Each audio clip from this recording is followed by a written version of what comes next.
سوال یہ پوچھا گیا ہے کہ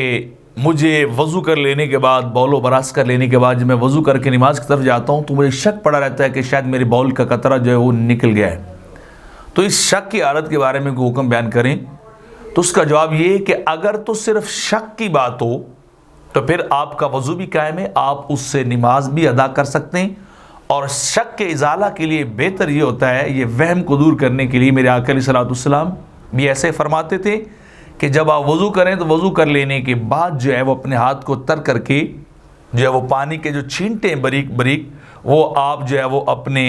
جو ہے وہ اگلے حصے پر، جہاں یعنی انسان کا پینس ہے اس کے حصے پر، شلوار یا پینٹ کے اوپر جو ہے وہ پھینک لیں، تو آپ نماز جو ہے پڑھ سکتے ہیں، اور اس عمل سے آپ کا آہستہ آہستہ وہم جو ہے وہ دور بھی ہو جائے گا، آپ کے شکوک و شبہات جو ہے وہ بھی ختم ہو جائیں گے۔ لیکن اگر یقین ہے آپ کو قطرہ نکل گیا تو پھر آپ کو دوبارہ استنجا کرنا پڑے گا، یعنی اپنے جسم کو دھونا پڑے گا، اور دھو کر پھر دوبارہ وضو کر کے اپنی نماز بھی جو ہے وہ دوبارہ پڑھنی پڑے گی۔ لیکن جب تک ڈاؤٹ اور شک ہوگا اتنی دیر تک آپ تندرست ہیں۔ آپ کو بار بار اگر شک پڑتا ہے تو ایک بار اطمینان کر لیں، یعنی تسلی سے اپنا بول و براز کر لیں، وضو کر لیں، اور پھر ان شکوک و شبہات اور ان توہمات اور اوہامات کی طرف جو ہے قطعی طور پہ توجہ نہ کریں، اور پھر اپنے اللہ پہ یقین رکھیں اور نماز جو ہے وہ ادا کر لیں۔